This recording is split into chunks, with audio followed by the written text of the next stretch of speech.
تو سندھ میں پھر کس بات کا اعتراض ہے؟ سندھ میں یہ اپریہنشن ہے کہ شاید پنجاب زیادہ پانی لے گا. شاید وہ ایک میں نے عرض کیا نا، یہ بد اعتمادی اور یہ جو ایک مسٹرسٹ کا ایلیمنٹ ہے، یہ ابھی کی بات نہیں ہے. یہ تو جب سندھ یہ تو جب ستلج ویلی پروجیکٹ بن رہا تھا، یہ تو اس وقت بھی تھا. سر وہ کہتے ہیں کہ ہمیں پانچ پہ اتنا ہی پانی چاہیے جتنا پانی 1991 کے ریکارڈ میں لکھا ہوا ہے. پانی کے اوپر کسی کا اختیار نہیں ہے کہ کتنا پانی کب کہاں ہونا ہے، یہ قدرت نے دینا ہے. جیسے میں نے عرض کیا کہ 80 ملین ایکڑ فٹ بھی اس سسٹم میں آیا ہے، اور 180 ملین 187 بلکہ ملین ایکڑ فٹ بھی آیا ہے.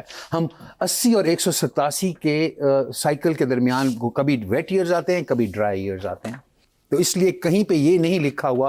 ہاں اب میں آپ کو عرض کرتا ہوں، اسی میں نے کہا میں تو اس ایکارڈ کی لفاظی پہ اور اس کی جو فور سائٹ بالکل. اچھا اب یہ دیکھیں اسی نظام کے اندر جو ہے وہ کہتا ہے کہ جو ہے 10 دنوں کا اس کا جو 14 ہے وہ کہتا ہے کہ 10 دنوں ایوری 10 days کا جو اس کا استعمال ہے اس کو system wise allocation will be worked out separately on the 10 daily basis and will be attached with the agreement as part and parcel. اچھا اب آپ یہ کہنا چاہ رہے ہیں کہ یہ معاملہ لکھا ہوا ہے اور غلط اس کو مس کوٹ کیا جا رہا ہے. آپ یہ کہنا چاہ رہے ہیں اس کو مس کنسٹرو کیا جا رہا ہے. اس میں ہم پھر ہم جوش میں ہمیشہ ہر کسی سے یہ کہتا ہوں، خدا را جوش نہیں ہوش ہر بات میں. وہ کہہ رہے ہیں خاک اڑ رہی ہے، دھول اڑ رہی ہے. انہوں نے مجھے فون کر کے کہا کہ بھائی کہ کیا ہو تم آؤ آ کے دیکھو جو دھول اڑ رہی ہے.